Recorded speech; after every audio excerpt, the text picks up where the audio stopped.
Welcome to Talkin' Jets. My name's Ryan, and I'll be your pilot tonight. Boys and girls, I have my lovely co-pilot with me for one more Talkin' Jets draft show prior to the NFL draft. Dom C. Dom, how you doing? What's up, Ryan? I'm doing well, man. Man, it's finally here. Finally here. We're just a few days away from actually being able to know who the Jets take in the first round and not just like bang our heads against the wall for an entire offseason complaining about Tyler Warren or Armand Membu. Maybe it's a different one. We've seen some like quarterback potential talk, today, and I don't know where that's coming from. Yeah, I don't know how much I buy that. Got to be honest. I'd be pretty heated. Yeah, I just don't.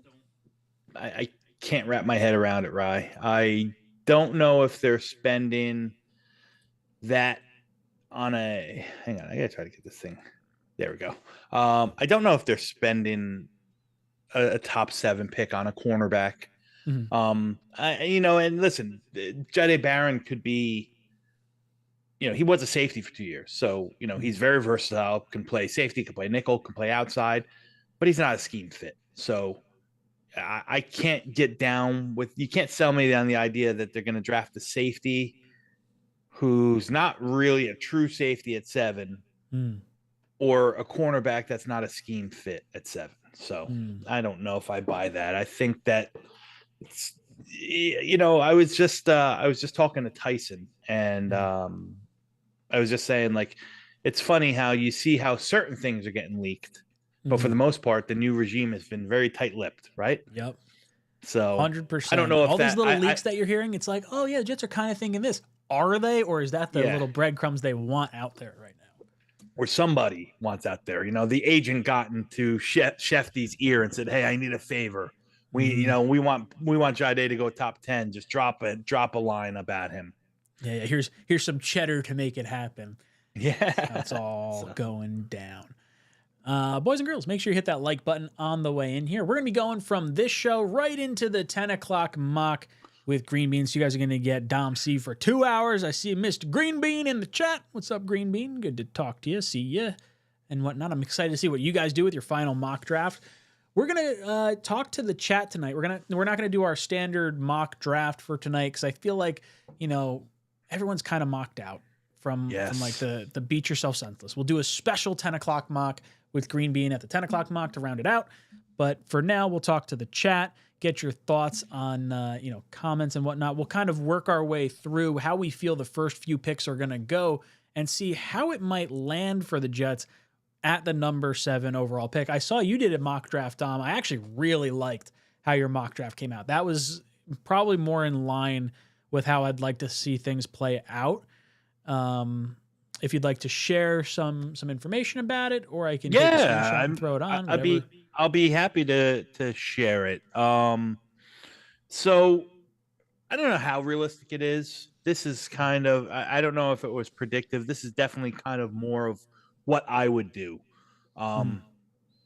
And, I will say this, I'll preface it by saying Membu was off the board by the time the Jets picked at 7. I don't know if that would have swayed my selection. Okay. And it's not a knock on Membu. If the Jets take Membu, I'll be happy. He's not my top rated tackle. That doesn't necessarily mean that I don't think he's going to be good. It seems to me that, at least from what the buzz is that a lot more teams think of Membu and Campbell, for that matter, as guards than they do as tackles, which I totally get. But Membu wasn't off my board. I when I look at the landscape of this draft, a couple things come to mind, Ryan. One, it's not top heavy, right?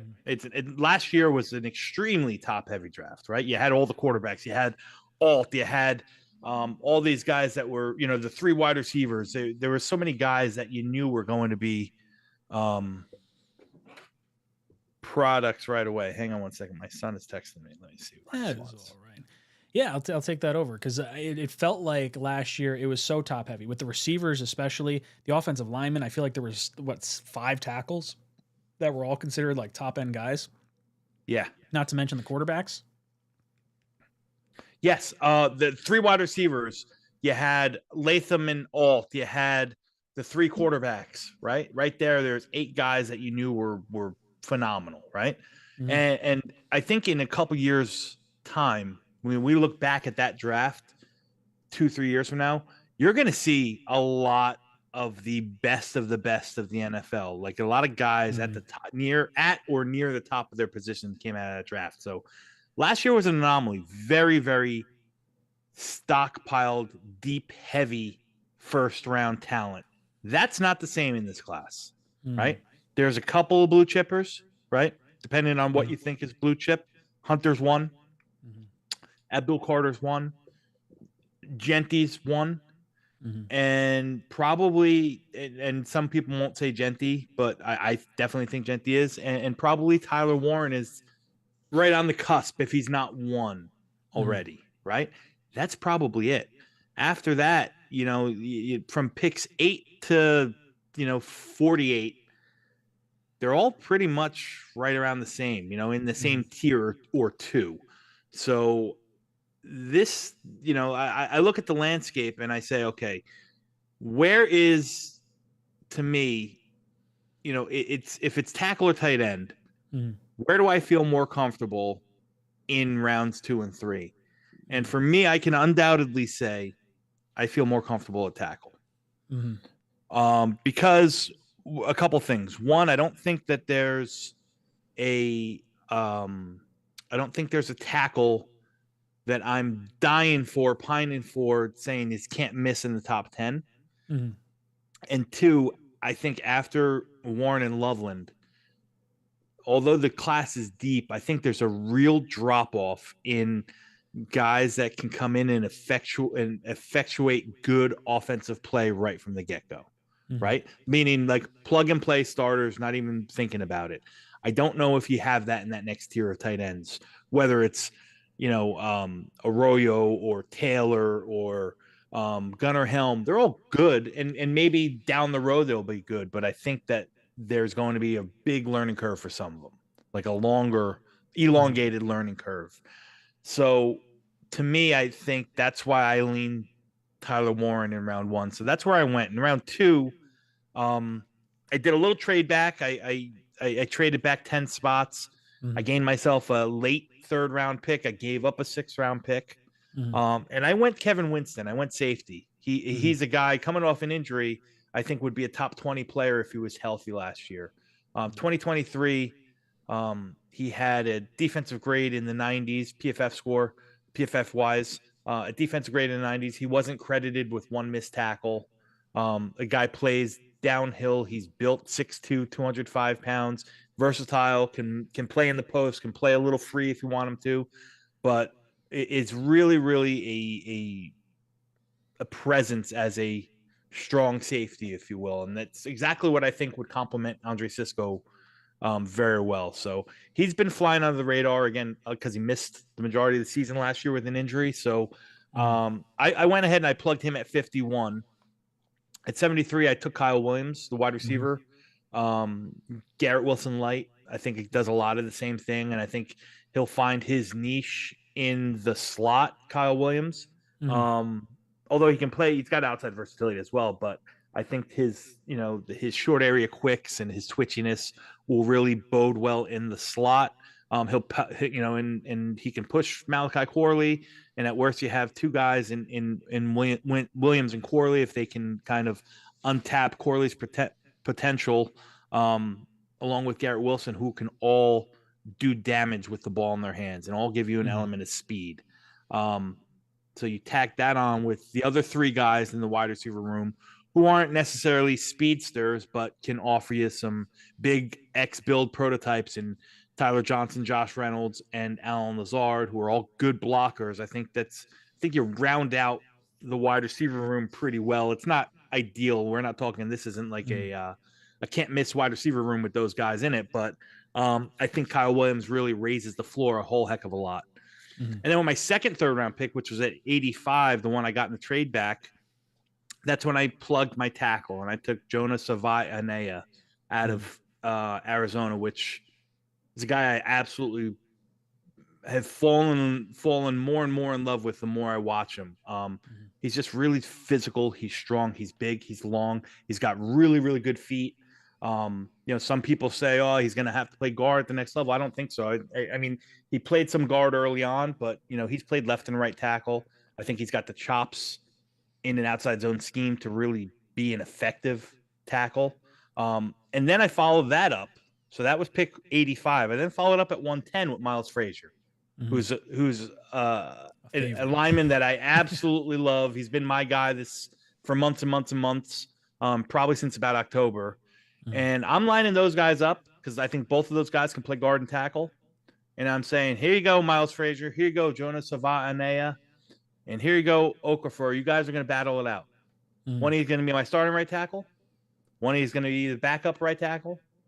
And one of you is going to be my pipeline guard, who, guess what, is probably going to get ready to play in 2026. So for me, I killed two birds with kind of one stone in rounds 3 and 4, pick 85 and 110. And I solidified my offensive line right there.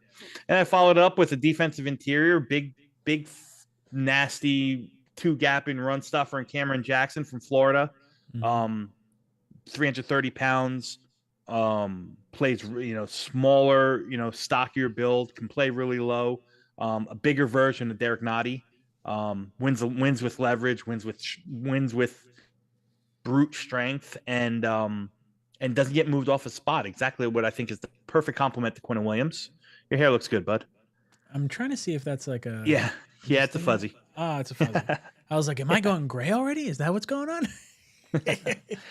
And then in rounds 5 and 6, because I traded one of my 6 rounders, I just followed up with depth pieces. I took Caleb Ransall from Tulane, who's a safety / slot nickel corner, somebody along the lines of skill set similar to Brian Branch. I'm not saying he's nearly as good as Brian Branch, but someone who has that versatility that obviously Aaron Glenn is familiar with and likes a lot. And again, another very, very sure tackler. Something I honed in on my defensive picks here is guys that can really, really tackle. And then the last pick, I took Jalen Conyers, who's a little bit more of an inline tight end, a little bit more of a true 10 and 2 material to aid Tyler Warren to really push Jeremy Ruckert for that tight end 2/3 role on the Jets roster, and a guy that has some yak ability and can really do some damage with the ball in his hand. So another guy that I really like. He's a little bit older. He's 24 already, but I think his game is very, very well rounded. I think it'd be a really good complement to the tight end room. So I doubled up at, I guess you could say safety, even though Ransall is probably more of a nickel back, something that the Jets don't have a backup in, outside of Isaiah Oliver. So I doubled up at safety. I doubled up at tight end. I doubled up at offensive lineman. And I took a tight end and defensive lineman. That was my draft. I like it. I'm a fan. I do think in an ideal world, I want to not spend our first round pick on a tackle or on an offensive lineman in general. We have so many assets that have been devoted to that unit that one of my callers on my call-in show were saying like, hey, we got to find guys in that 3rd, 4th, 5th round, interior guys or just starters that you can plug in. I do like the Arizona tackle. I think that's a really good one. I think Ozzie Trapillo would be a good tackle as well. If you like a few day 2 tackles, I like the idea of passing on Membu at number 7 and going for Warren. Because I agree. I do think Warren is a blue chipper. I think if you go with Warren, it kind of signals you're doing what you can to get extra weapons now and to really provide for Justin Fields in the immediacy. I feel like if you go Membu, it's not that it would be a bad selection or anything like that, but I agree with you. I think the tight end room kind of drops off a bit.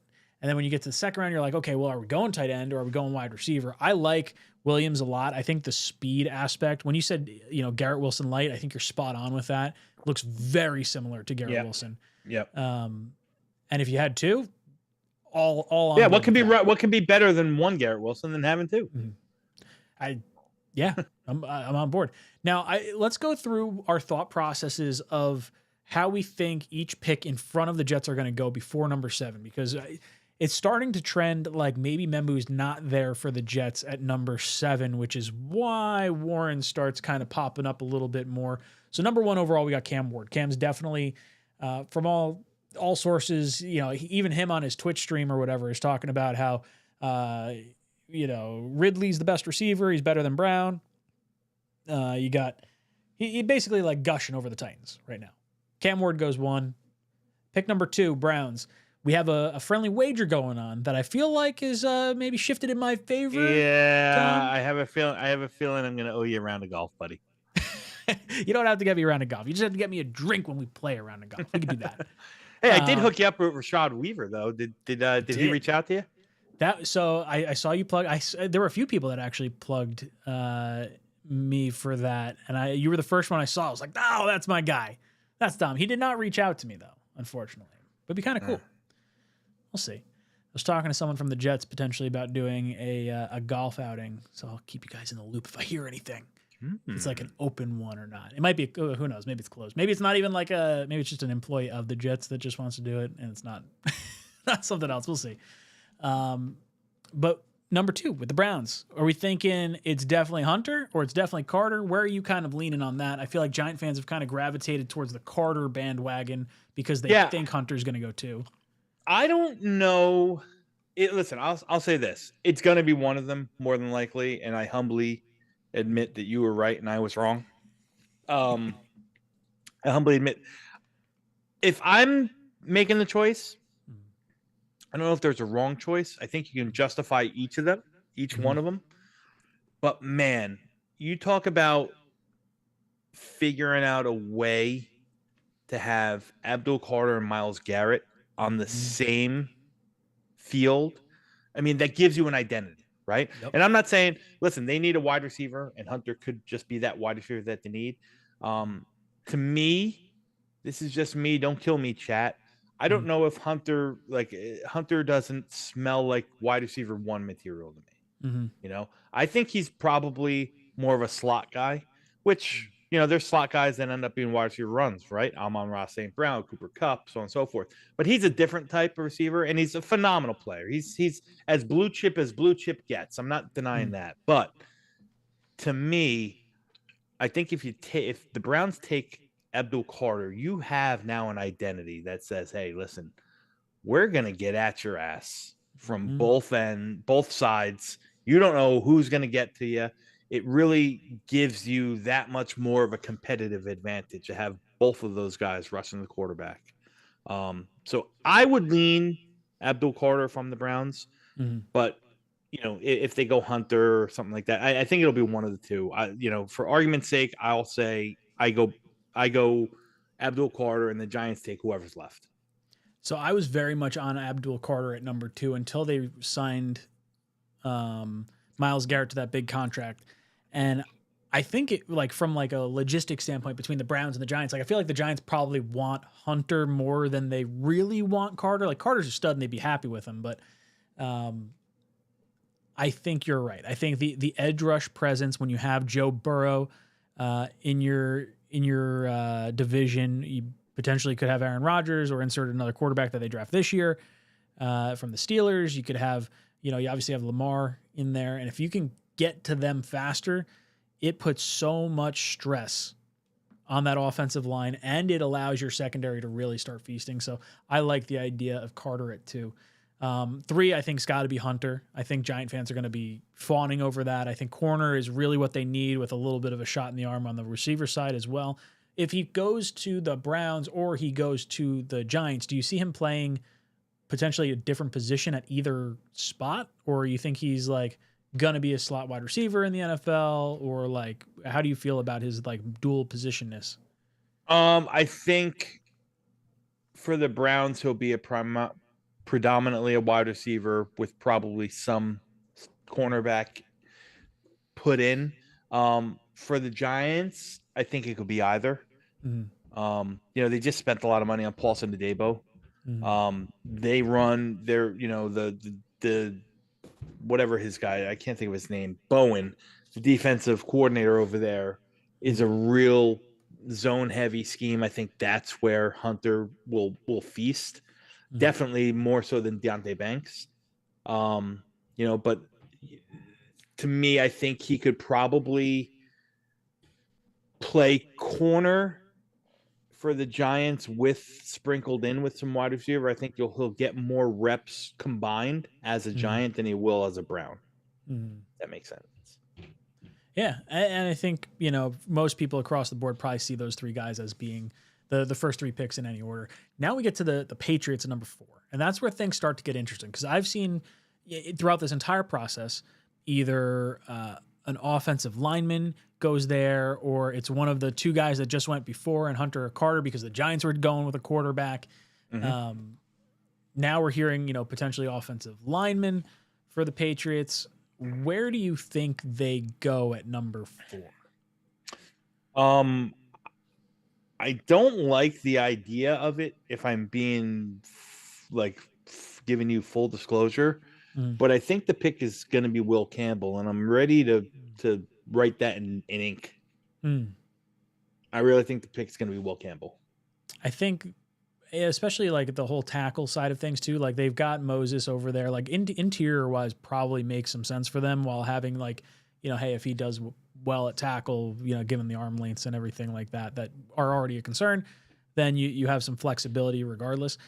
But I do agree. I think offensive line, especially now that you got Drake May back there, you just got to protect the kid and don't if do there was what a the wide Jets receiver neglected to do with Sam. Yeah, if there was a wide receiver who I honestly thought was worthy of a top 4 selection, I think you can make that argument and hope that you get a tackle in round 2, like one of these second tiers. But if you look at what they did in the offseason, the Patriots, right? They spent a lot of money on the defense. Obviously, Milton Williams, the cornerback Carlton Davis. They signed Harold Landry. They hope to have what's his name, Barmore back from the blood clot, so on and so forth. So they've made a lot of upgrades on the defensive side of the ball. They also brought in Garrett Bradbury to push Cole Strange at center. They signed Morgan Moses to move Onwenu back to his natural position of guard. The only thing that they haven't really touched is the left tackle. So it's unfortunate because I don't think that there's a home run tackle in this entire class, like a can't miss prospect. Like whether it's, and I don't think Campbell's really a tackle. I know that they're going to see him that way, and they're going to at least give him the shot to, if they take him, they're going to give him the shot to prove that he is or he's not. But you take Campbell or Membu, or from my liking, Josh Connerly, who's my tackle 1. If you put them up against last year's class, they're tackle 6, 7, maybe. You know what I mean? So I just think it's a shame that they're picking this high, and the two positions that are really, really big needs that they didn't address in the offseason, tackle and wide receiver, are there's no one there. So they are going to have to reach. They're going to have to really reach to fill a need, and that's what you don't want to do in the NFL draft, right? You want to blend value and need, right? I would love to watch them reach for a prospect. Yeah. Number 5, we saw Mason Graham working out in a Duval t-shirt. We think that is the pick for the Jaguars at number 5. I don't know about that, Rye. Ooh, where are you feeling? What do you think happens at number 5? I think number 5 is going to come down to one of 3 guys. And I think that's all on the offensive side of the ball. Wow. So no Mason Graham for you. I think it's Genty. I think it's Tet McMillan. No way, really? Okay. Or it's Tyler Warren. Oh. Tyler Warren, for me, I think is such a good fit for it's such a good fit for Jacksonville, right? You got those 2 guys on the outside, and Gabe Davis and BTJ, that can take the top off defense, right? Tyler Warren's that little nuisance who's just chipping away up the middle, the yard by yard, death by 1,000 paper cuts, right? So what do? You got to bring a safety up to play Tyler Warren. And what does that do? One Wide high, open. and you got two of those guys on the outside. To me, that is that's the play. So But Tyler Warren off the board at 5, you think? no, I mean, maybe if I had to bet, like I'm not a gambling guy, but the odds have swayed real hard towards Ashton Genty at 5. And I don't get it because not that I think Etienne is like this guy that is, this phenomenal running back, but I don't think Jacksonville's one piece away, right? I could see it taking a running back that high if you're one running back away. I don't think Jacksonville's there. So I guess if I had to lay odds on it, I'd say it's probably Genty, then Warren, then McMillan. But I think it's going to be on the offensive side of the ball. So let's play this out real quick in our head. Like, let's say Warren does go to the Jags at 5. We were talking, I think, before the stream. I don't think we talked about it on stream. Number 6 to the Raiders. Genty's been mocked there a bunch of times. Do you think Genty's the pick, or do you think another position? It's Membu. I think it's Membu. I think Membu's the pick. I don't love that for our number 7 pick. No, I mean, listen, the only other option, I think, if Genty is off the board for the Raiders, I mean, you can make it, but like, listen, Mason Graham would be great in the middle there.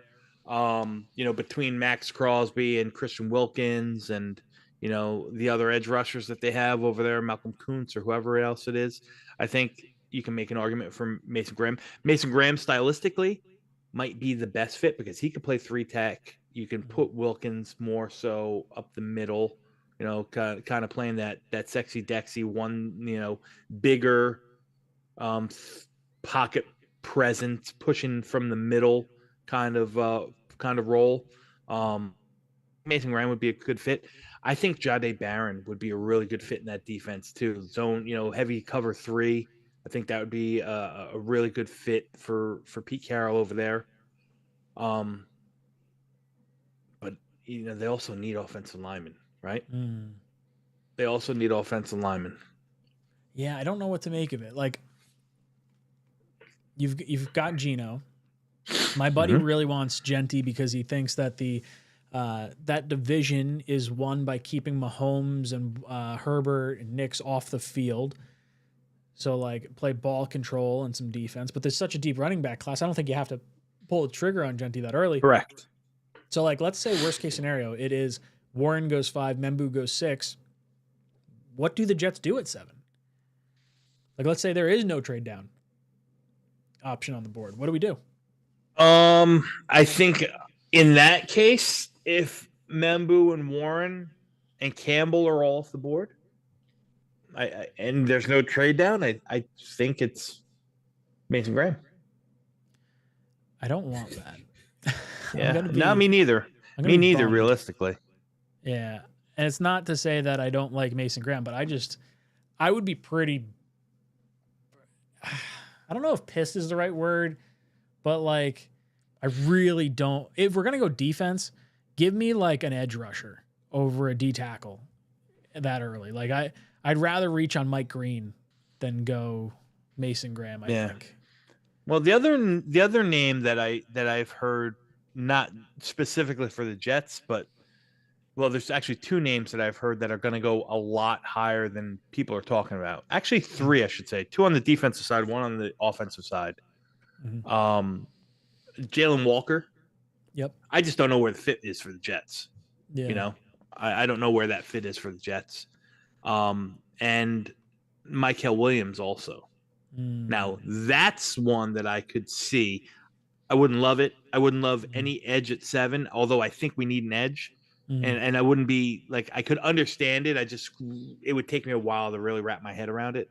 But Michael Williams can offer you something that they don't really have. And that's a bigger body.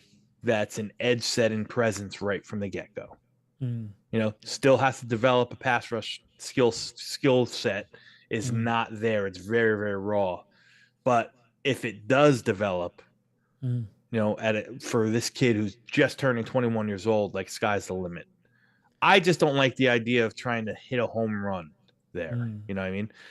And to me, you swing for 𝐒𝐿 Williams, you swing for Jalen Walker or Shamar Stewart. You're trying to hit a home run when you need a single. Yeah, you need a bunch of singles. I think Mason Graham is a safe play. I wouldn't love it. It wouldn't be my choice. I really hope Tyler Warren's there or Membu. I want one of them. If we had this whole fucking bitching and fighting of like Jet discussion the entire offseason, neither one of those guys is there and Campbell's off the board, like I think I'll just laugh at that point. It's like, oh wow, what are we gonna do? Okay, cool. We got someone. I don't want it to be on the defensive side. I want to focus on offense like in the worst way. I really hope if you can't do it, I would rather, if all those guys are off the board, I would go to Steelers. I'd be like, hey, what do you want to get up here? Like, I'll take a loss at that point to drop back that far and get an additional day 2 pick or a first round pick next year. Like, come on up, sell it for a loss at that point. Yeah. Do you think now? Here's another way to look at it. Like, and again, is it worthy of a top 7 pick? I don't think so. Like, if you told me Jalen Walker was the selection, I'd say, okay, he's probably a top 10 player in this class. Fine. You have to sell me on where he's going to play, because he's really small to be an edge rusher. And, I don't know if you're taking an off-ball linebacker when you just paid $115 million a year and number 7 overall. If that's the case, take fucking Jihad Campbell. Yeah. You know what I mean? So you'd have to really sell me on a plan for Jalen Walker. But at least I could say, I can argue he's close enough to top 10 talent. What about Kelvin Banks Jr., the tackle out of Texas? Yeah, I mean, I guess you could convince me on him or Simmons. Like if Simmons is potentially like the top tackle in this class and the injury is like the biggest concern, I feel like guys come back from the ACLs. No, and I guess also in your scenario that you just the hypothetical where Warren goes 5 and Membu goes 6. The one forgotten guy, I know that the Jets were very, very in on him during the college football season. You haven't heard much after. It was Tet McMillan. Yeah. I like Tet a lot. I feel like I'd rather go Tet just because it's the offensive side of the ball in the event that Membu and Warren are both gone, because then at least you're getting a premium position. The guy is sticky with his hands. And all right, so let me ask you this. Yeah. Your situation. Membu and Warren are off the board.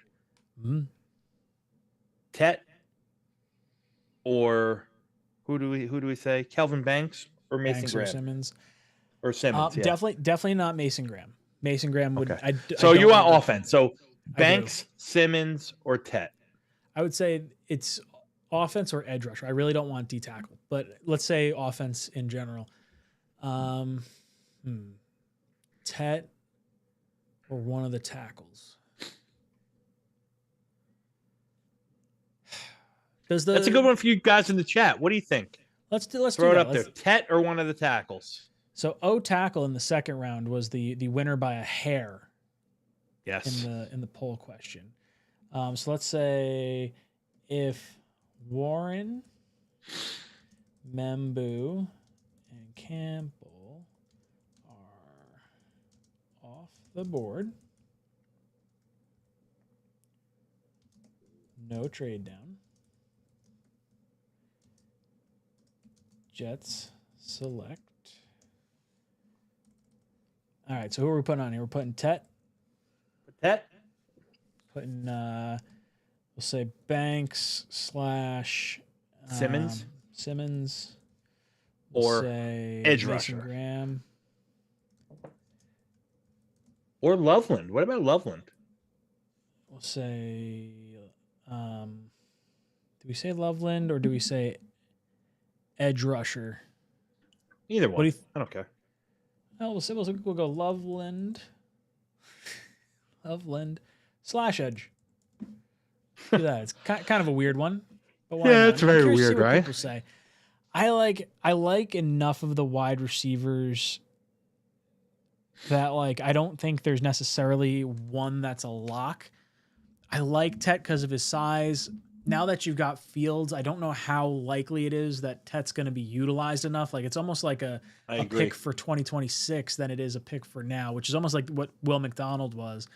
And I could rationalize that in my head. Like if they think, okay, Fields, we're not so sure, or like it might take a minute, for Tet to recognize his, true potential or whatever.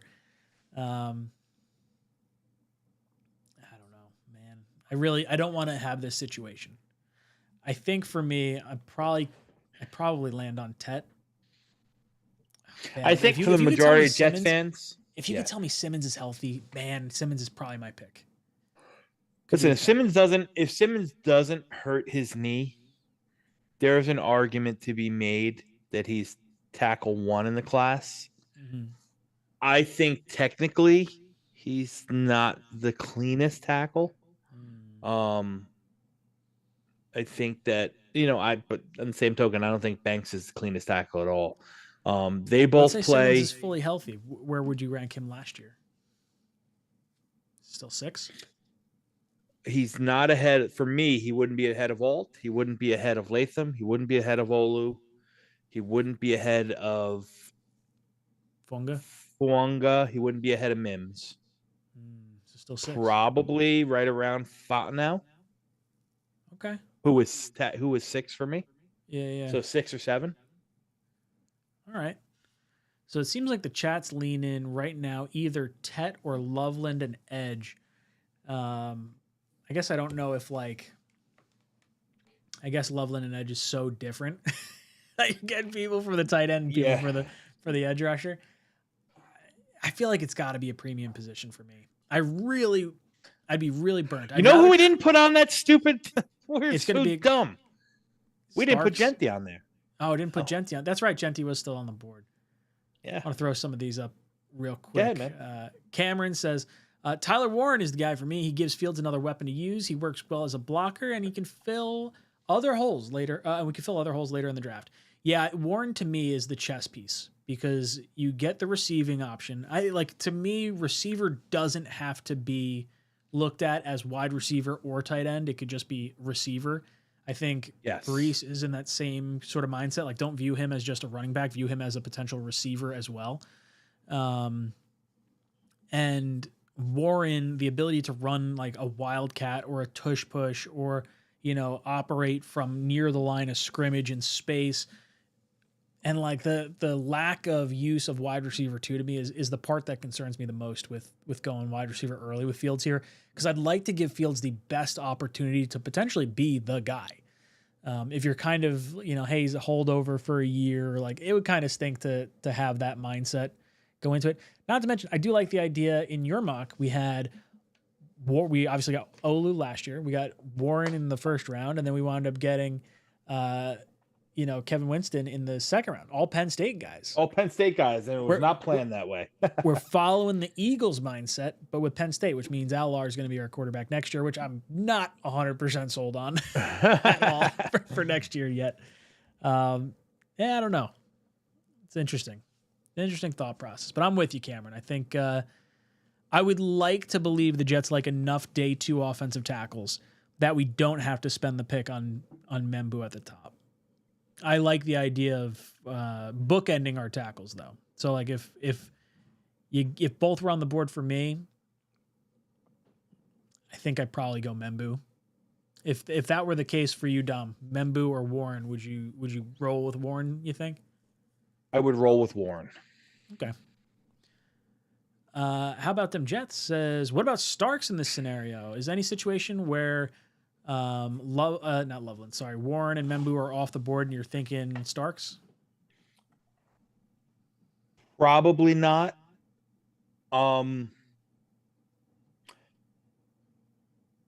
So, and maybe, for me, probably not. Maybe Aaron Glenn sees Starks. This is Brian Branch. Mm-hmm. So, maybe so. But again, remember, Brian Branch was taken in the 40s. Starks would be taken at 7. Starks doesn't turn the ball over. And I don't know if I could take another defensive back who just doesn't turn the ball over. That's honestly my biggest gripe with Sauce right now. It's like he's so good, but I really would rather someone who's a lesser talent that baits people into turnovers. Like I shouldn't say I'd rather that because I don't want to say it that way, but I'm with like you. Listen, I know this is kind of outlandish and wildish, but in your scenario that you laid out, Warren and Membu both off the board, Mhm. like I'm absolutely, if I can't trade out of there, I might take Emeka Egbuka, and I know everyone's going to say it's ridiculously too high, but Mm. there's nothing to me that shows that he won't be the best receiver in this class.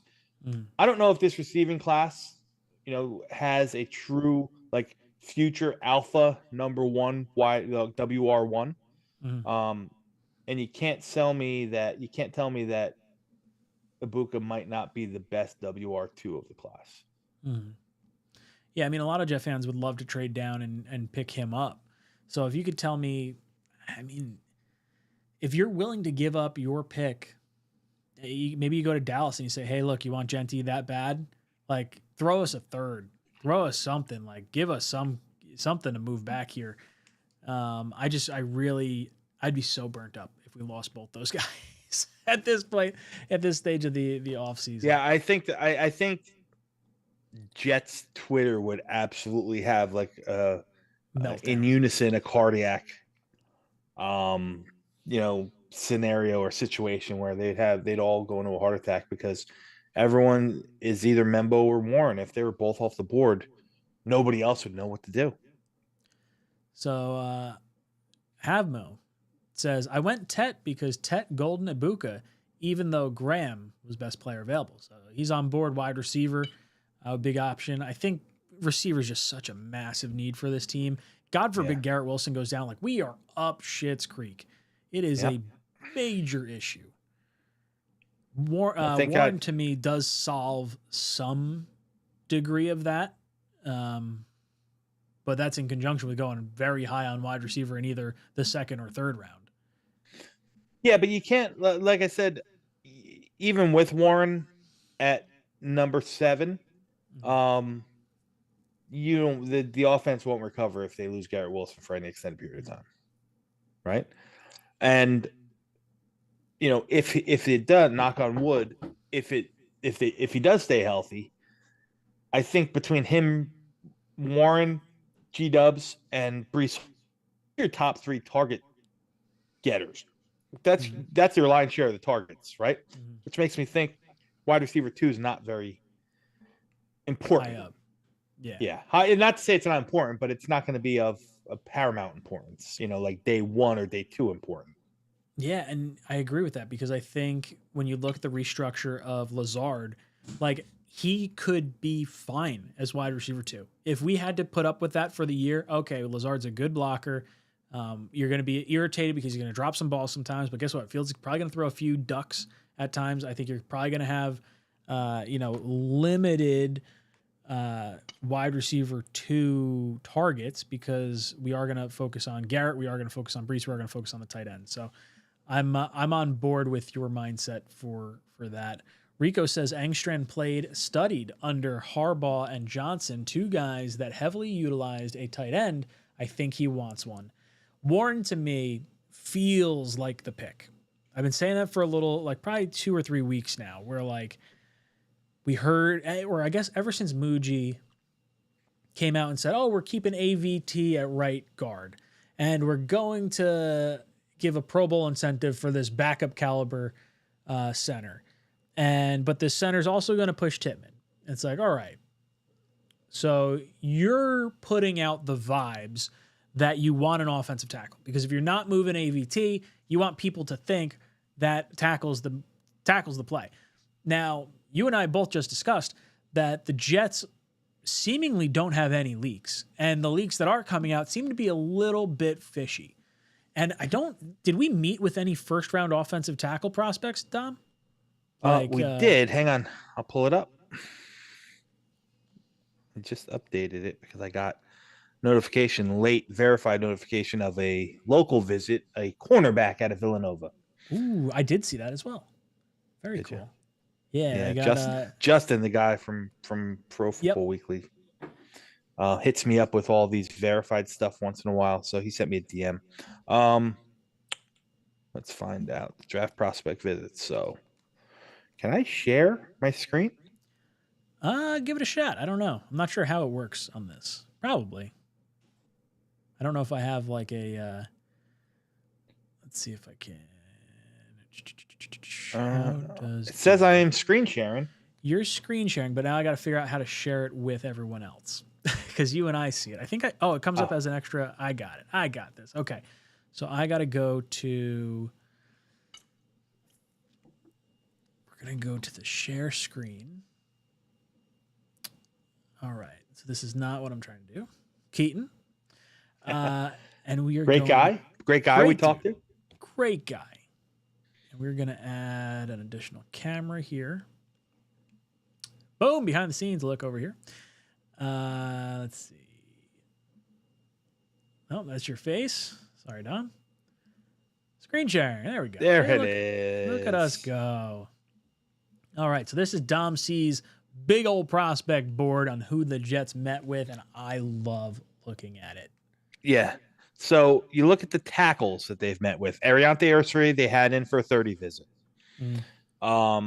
Gerard Christian Lichtenstein from that's last year, sorry. Gerard Christian Lichtenstein, they met with where? At the Shrine Bowl. Who else did they meet with here at tackles? Josh Connerly at the Combine. And then Charles Grant also at the Combine.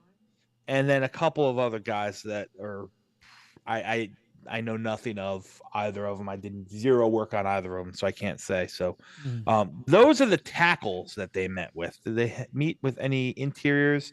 Yeah, a couple small school interior guys. So the only big names here are Connerly, Charles Grant, and 𝐒𝐿 𝐂, who they actually had visits with. That tells me second round tackle is what they're feeling. I did see Tyler Warren on your list for that top 30 visit.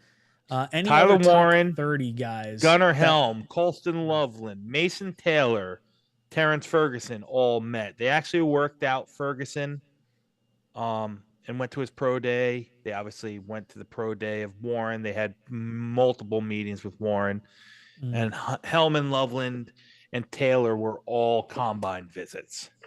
So it tells me early tight end, second round tackle. Yep. On board with that. Any wide receivers that you see that kind of pique your interest, and where would they potentially go? I see two of them. Kyle Williams had a 30 visit with the Jets. That's always nice to see.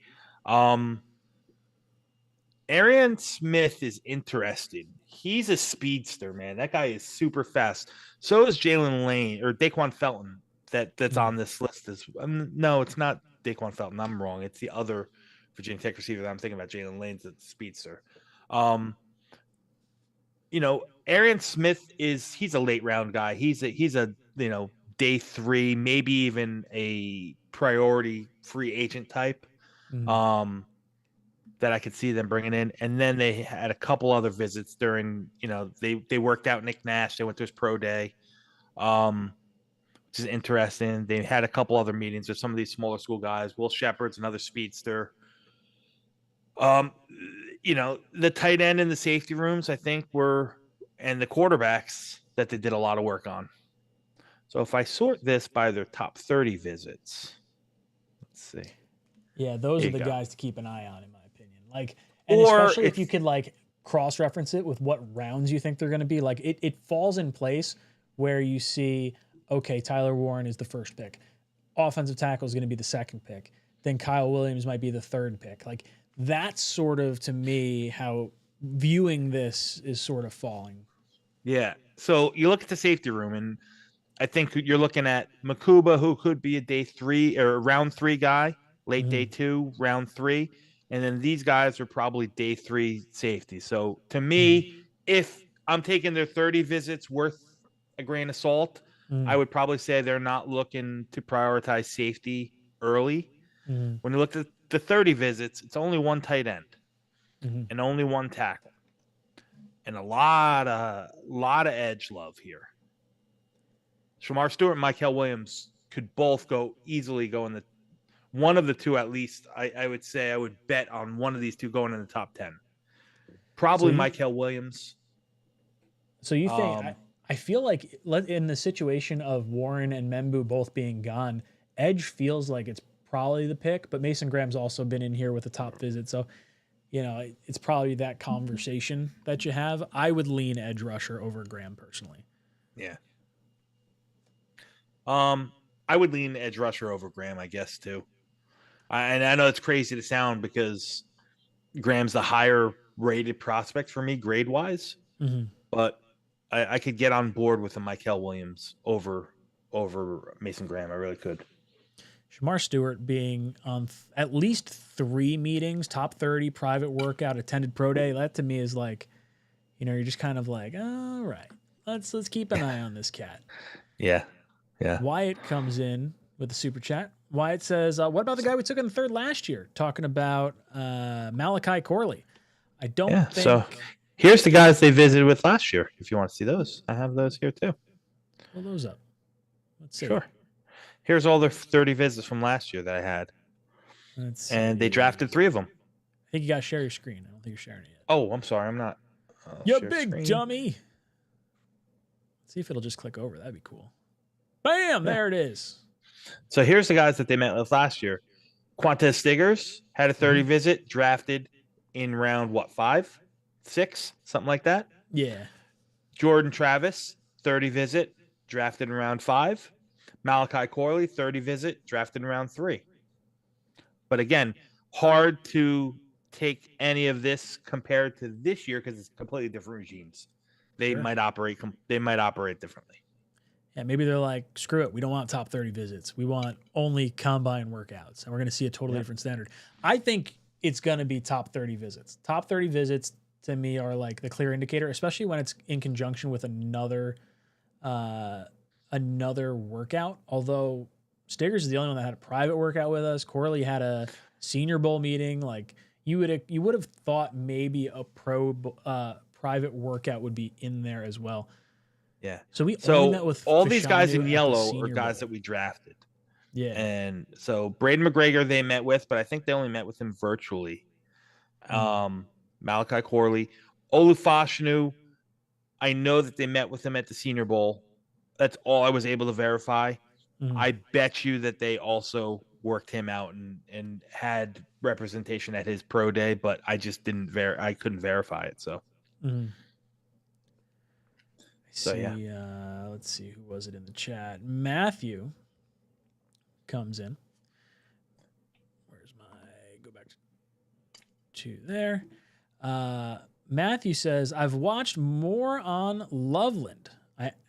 Oh wait, hold on. Let me just go back to Wyatt real quick. What about the guy we took in 3rd last year? Corley, I don't think I'm like holding up anything for him. I would anything we get from him is a bonus. Matthew with the super chat says, I've watched more on Loveland. I absolutely am in love with his game. I didn't do a lot of comparisons to Warren. Dom, can you explain the difference between the two before we head over to Green Bean's 10 o'clock mock? Yeah. So Loveland is definitely more of a nuanced route runner. He's definitely got more speed. He can get in and out of his breaks a lot better, almost wide receiver-esque. I think he's more of a complete receiving threat than Tyler Warren is. Tyler Warren's not bad, but I think Tyler Warren's more of your, from the line of scrimmage underneath kind of receiver that will get the ball in his hands and he'll rumble and stumble for some yards. And I'm not comparing it to it, but think like the kind of player like Dallas Clark was for Indianapolis back in the day, right? He took a little crossing pass and turned it into 30 yards, like no problem. Whereas Loveland's going to be more Tony Gonzalez, more Travis Kelce, more receiving, true nuanced route running. That sounds nice. Would you rather Clark or would you rather Kelce and like Gonzalez? Yeah. Now, but I think that Warren is right now, although I think they both have a lot of room to grow in it. I think Warren right now is the better inline blocker. Although they both, like I said, they both have their warts as blockers. I think Warren's much more of an effective inline blocker right now. Warren's a lot more athletic. I think Loveland's a lot more straight line speed. So they're both very good. One's the top 6 prospect for me. The other one's the top 12. So Bearded says, y'all see the report. Jets just had Warren in on a visit and somehow kept it pretty quiet. Not according to Dom. Dom's got it on his sheet. Love it. Love it. You had to know they were going to be looking at him at some point. All right, boys and girls. Dom, this is the last time we will talk to you before the draft. Yes. What are your thoughts? Any closing thoughts? And then we got to get you on day 1, 2, or 3 of the draft, or all 3, or whatever you want to do. Yeah. My thoughts are, I just hope they get it right. That is easy enough. Whatever it is, I don't want to see the team is void of depth. They need starters. They need depth pieces. This is the year that I think you try to hit singles and doubles and skip on the home runs. Maybe you find a home run later in round 3 or something like that. I love the way you put that. Boys, we're getting on base. I love it. That's right. Boys and girls, this has been Talkin' Jets and Talkin' Jets Draft with your boys, Ryan and Dom C. Can't wait to break down the Jets draft class next week. Yes, we'll see you Thursday, right? Right. I'll see you Thursday. We've got our 7 o'clock is when we kick off the draft show, and we're going to be having a lot of fun. Boys and girls, thank you so much for hanging out with us. This is Talkin' Jets signing off. Jets.